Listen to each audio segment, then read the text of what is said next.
I raised the trophy up, they were kind of late with the confetti. And that's what I've been waiting on. So I'm like, come on now, that's what I've been seeing everybody in previous years getting their confetti while they raised that trophy. You finna give me the confetti today, but. Yeah, I was talking a little trash that night, so it's one thing to talk it, but we really a humble team, so it's like you got to be able to perform and walk it as well. And I mean, people say I had a good game, but I always give it to the offensive line. It started in the trenches first, so the offensive line is, man, you got 3 guys that's going to the HBCU Legacy Bowl, so that speaks loud enough for itself. So I just give it up to those guys up front, honestly. All right, right here. Miss you heard the Crush Sports Talk. Jeremiah, for you, talk about just owning the A-gap all day and just being disruptive in their backfield the entire afternoon. Man, it was just a one-mind thing, man. I was locked in the whole game. My coach told me from the get-go, man, own your gap. So I owned my gap all game, man. And the game plan just was simple.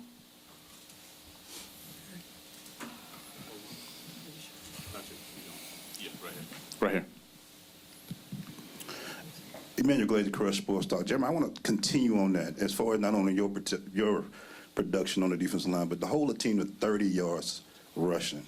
Talk about the mentality of your front line, that front 7, to stop that running game today. Just, man, we won this game in the summer just about hard work and extra. We get extra every day after practice. And to stop that run, you got to do extra work. You got to get extra weight room, man. It's a blessing to win this game just because we just a good front and we got a good back end, and the linebacker, man, just flying to the ball every play. All right, gentleman in the back with the hat. Yeah, Wayne Cartwright from the Hill Podcast. This question is for Irv Mulligan. Irv, just coming from having surgery in the off season and now capping this off today, how would you, in your own words right now, sum up the story now for you? It's just a blessing, man. And it's like I said, this is like the will and the want to. I had a goal before I got injured, and I had it in my mind last year we was gonna be in the Natty, and we just had a rough season. So we already knew he had what it took. We just had to find the small pieces to put it together. And this year, Coach T.C. did a great job. And I just give my hats off to him and the rest of my teammates, honestly. Without him and my teammates and the courage and the extra work and the extra rehab and stuff they put me through, I wouldn't be able to come out here and do what I do. So I just give it all to them. Young lady in the back. Jeremiah Graves from the Grave Digger Report. Mr. Williams, this is for you. This question's for you. I know we actually spoke online, based on you playing that 1 technique and also that 3 technique. You stated how important it was that, that defense wins championships. Underneath Coach Taylor's tutelage, can you speak about, the culture? It just seems like the sauce is just totally different, after this championship that, he won underneath his tutelage. Man, it's just a blessing, man, to stop that run, man. Coach Collie James, man, he hang hat on stopping the run. He just he tell us every game, man, 5-yard plays, man, he angry at us because he know what we're capable of. So he just, from the get-go, man, start off strong. Dr. Cavell, young man in purple, then Wilson. Kenyatta Cavell, Dr. Cavell's inside the HBCU Sports Lab. This is for Jacoby Morgan. You played particularly early in this game with such an efficiency on 3rd down, hit a big, long pass. Talk about your mindset going in here, and where was that in terms of how efficient you were able to play today? Yeah, I just wanted to come in here and be myself. Coach at practice, he been on me just, to play my game and just stay level-headed. So it's just being attention to detail, going to practice and knowing what the looks are we're going to get and just being able to execute them. Jefferson. Good evening. Michael Jefferson, Block Sports out of Indianapolis. Congratulations. 3rd time's the charm. How does it feel on the offensive side and the defensive side to get the job done? The offensive side, well, this is my first time. I know Jeremiah, this is third time. Yeah, so for me, hometown kid, to get it done the first time, to have our names in the book for the first time winning the Celebration Bowl, it's amazing feeling, you know, and that my hat goes out to these guys. Just putting in the hard work all season, you know. We had obstacles, we had ups and downs, but we always came to prevail at the end. Man, Coach T.C. from the get-go, from the start, he told me the years before, man, we're going to get one for sure. And we set the tone in the summer, man. We've been winning this game in the summer. The hard work we put in, the extra before and after practice, the conditioning we do, man, is out of this world, man. And it showed out today. Jason McDonald, Core 360 Sports. Most of you guys sitting up there are from Mississippi, and as your head coach, he played for Jackson State. He wore that uniform you have on right now. What can you say to him, or what has been said between you that can really reach out to the next generation of players, what it means to come to Jackson State and to play for the Tigers? We'll go with Jacoby and Irv from South Carolina, and we'll go with Jeremiah.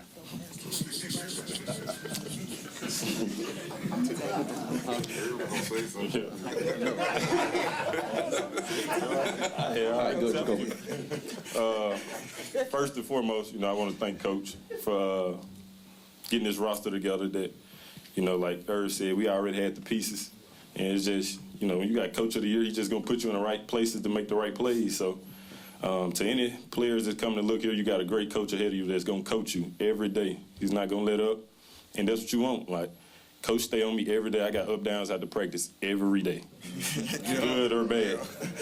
Good or bad. And it's just a testament to, you know, hard work. And he know what he got. You know, he trusts me. He know that, you know, if I just stay level-headed, that I can have the success that I want. So, yeah. Jeremiah. Man, like Kobe said, man, Coach T.C. know what it looked like. That's why he won Coach of the Year, man. We've been here 3 times, and he knew he was going to get it done eventually. Like, it was the small thing. He put the pieces together, man. It's all we needed to stay connected and teamwork, man, and stay on those every day. That's what Coach do. All right. We got our final question for the student athletes. All right. Dwayne Nash from the Yard, HBCU Sports and Hero Sports. This question is specifically for Jeremiah, but if the other 2 players, if you were here the other 2 times in which Jackson State appeared in the Celebration Bowl, there were perceived distractions off the field that may or may not have affected performance on the field. Can you speak on whether or not coming into this year without any outside distractions may have led to you guys in your performance this particular season? Man, we just keep the main thing. We stay focused all season. We just one goal to mind. Everybody locked in. We wouldn't really worry about any distractions this season. All right. With that, gentlemen, congratulations again, and thank you so much. Yes, sir. Coach, if you ask the question from the players, you probably won't get called on. Hey, do you remember how old you were when you saw your first Jackson State game? I'm probably say, for me to remember back that for about 10, 11 years old.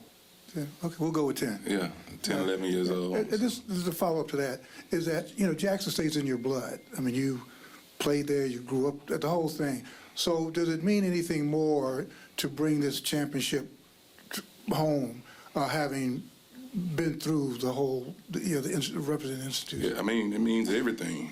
It means everything. I think you said it. To grow up in the stadium, like I said, coming to those games and watching so many great players play in that stadium, and then, you know, deciding to play my college career, or my collegiate career there, and then today, you know, leading the charge on that.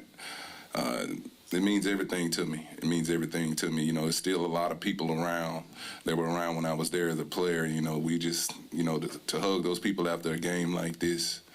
My family that supported me throughout, you know, that when what we was just basically talking about, my sister was the one who used to take me to a lot of those games. And she was out there on the field with me. So, I mean, it means everything.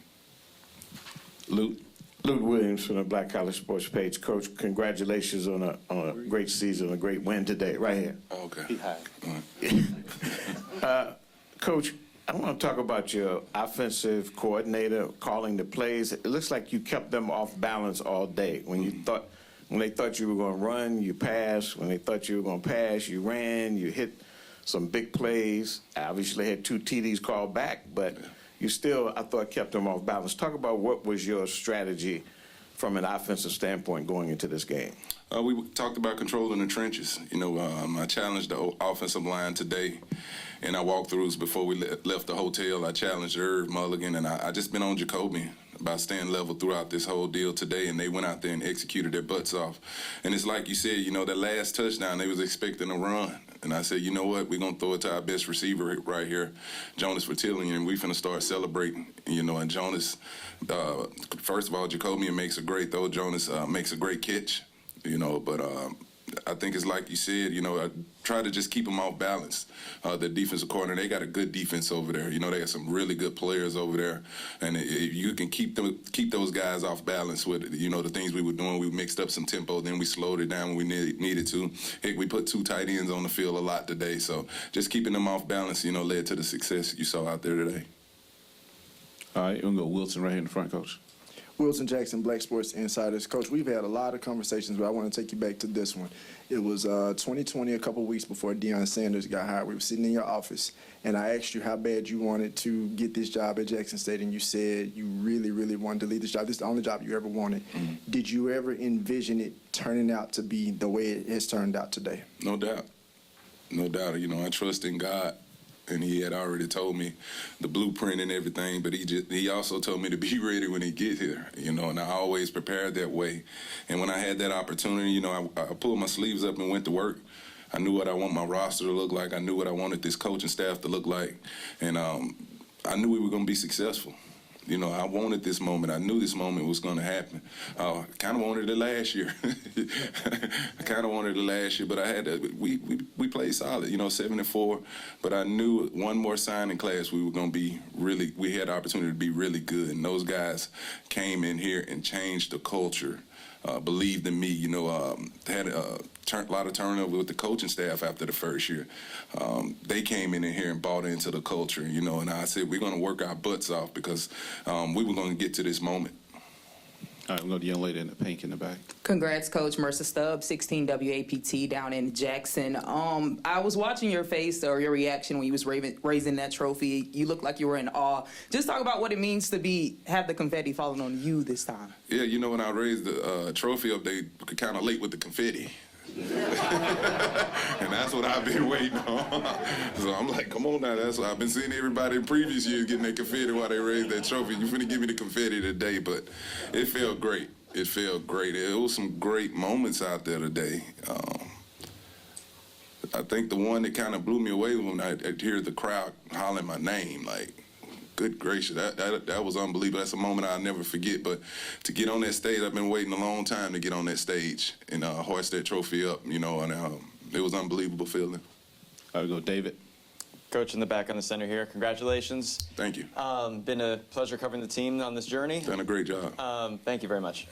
Just 2 quick thoughts for you. Number 1, why was this team able to finish the job? We've seen Jackson State here 3 of the past 4 years. Mm-hmm. Why this year's team? And secondly, South Carolina State, before you guys got in here, was saying they think the turning point in the game was Isaiah Spencer and Jacoby Morgan connecting on that huge play. Yeah. What did you see in that, and do you believe that was if not the turning point, to really add on? Yeah, it's like what Jeremiah was talking about, man. Nobody knows how hard we worked in the offseason. We had quite a few new players that come in here, and they just bought in. When they say we're a family over here and the brotherhood, that's what it is.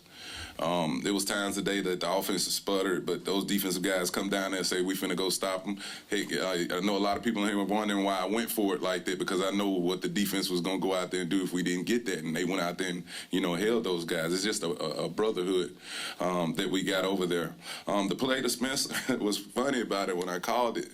I said, there's no way. I know Coach Barry got to be ready for this play because that's been an explosive play like 6 times this year. I think we scored like 5 times, and that one time that's what I told Spencer when he ran off. I'm like, how do you not score? We've been, you know, pretty solid on that play, but it's a play that we get a matchup on the safety. You know, anytime Janaelin Dupree, Isaiah Spencer, I can get a matchup on the safety, we're going to take advantage of it. So I mean, the stadium, it woke up after that. It woke up after that play, but you know, it was a lot of big plays out there that I'm very excited about right now. Young man in the red. Coach Walker from Tomorrow Leader Sports Network. Congratulations, Coach T.C. It's good to see you, man. Thank you, sir. Thank you. You guys have been resilient all season long. What has been that one thing with this team where you knew that this would be your year? It was after that loss to Gremlin. You know, that Gremlin loss, the way we would able to come back and get to work, you know, we could have kind of tanked it right there.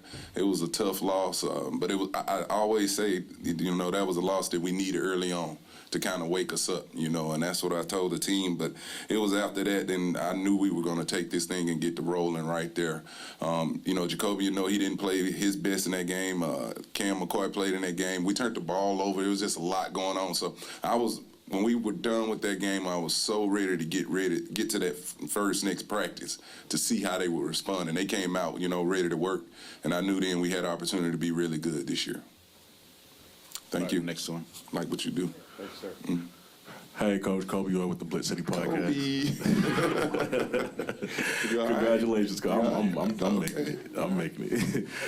Coach, so Eric Phoenix has been very electric for South Carolina State all year.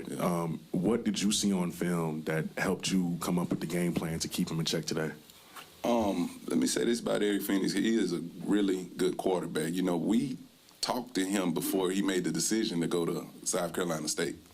You know, we did get him on the phone, you know, but it was all about a fit. But we did speak to him, but he can play the game. But so can our D-line. You know, those guys really did a good job of getting after him, moving him out of the pocket and making him do some things he didn't want to do. And then this is what I told him. I said, when you get a chance to get him to the ground, make it violent.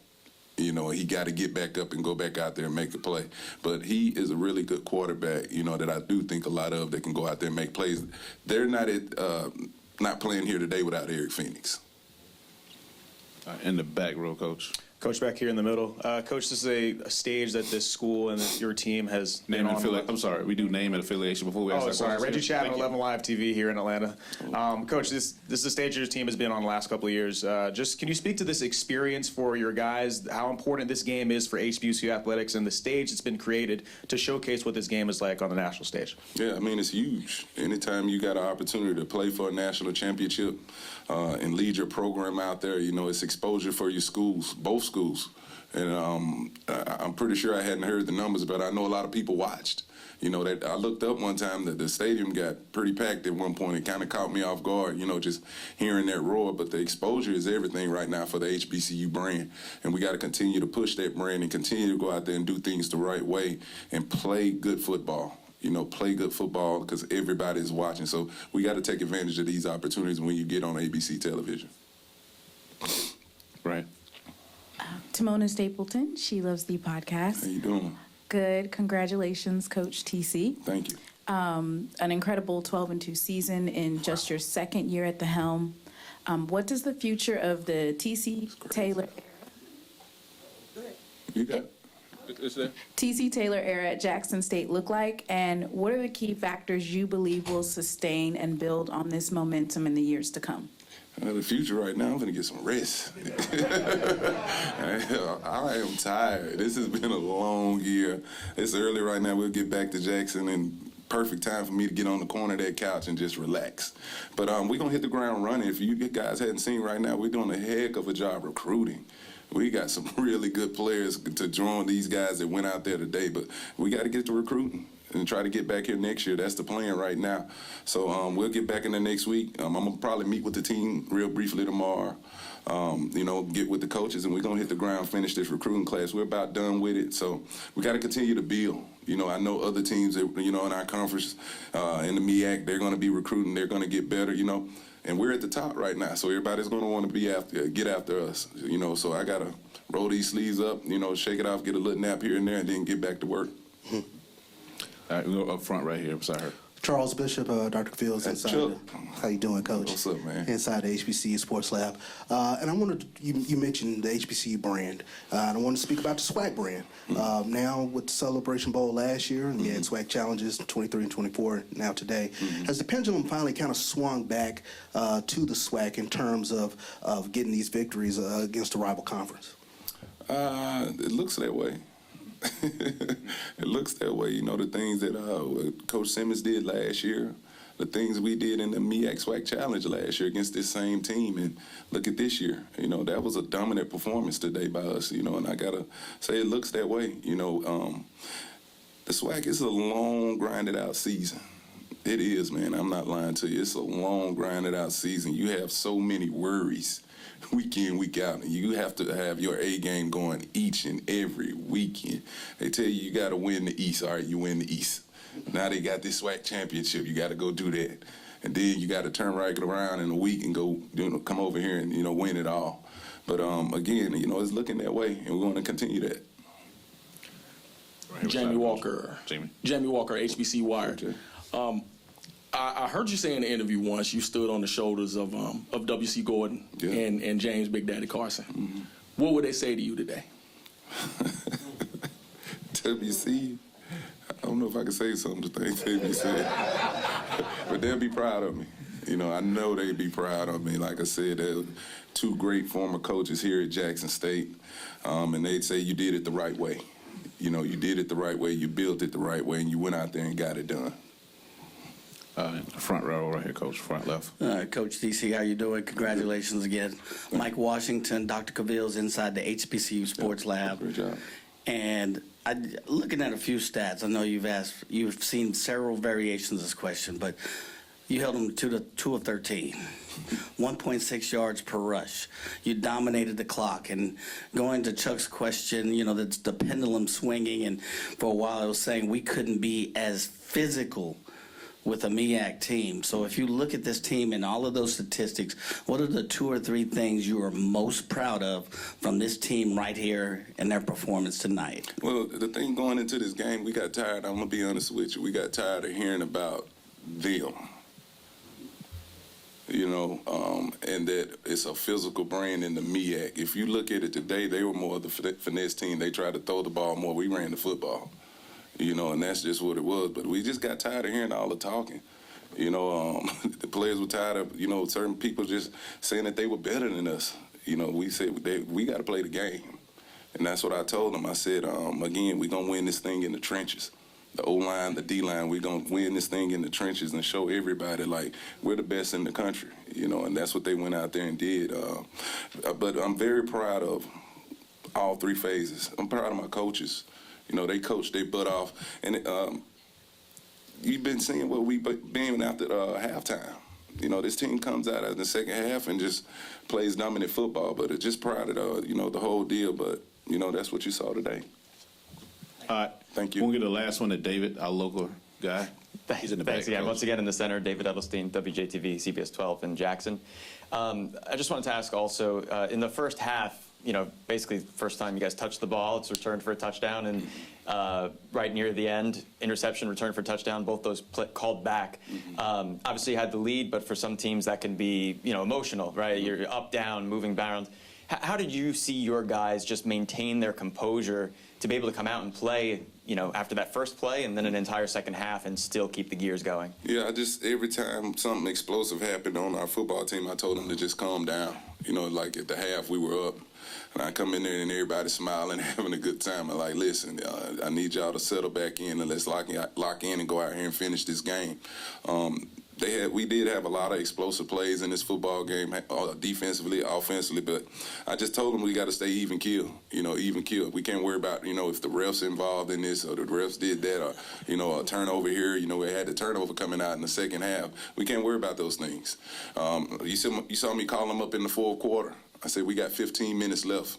You know, 15 minutes to go out here and be champions. Let's finish it the right way and with class. That's exactly what I told them. And they went out there and did exactly that. All right, the final question will go to Keisha, right in front. Keisha J. Kelly, Black College Experience. Congratulations, Coach Taylor. Yesterday we talked about what you would do when it's over with. Now, before you go take that nap, are you going to take that Christmas tree out the attic? I got to go up in that attic. And this was messed up. She been on me about it. My wife, she got about 4 Christmas trees up there.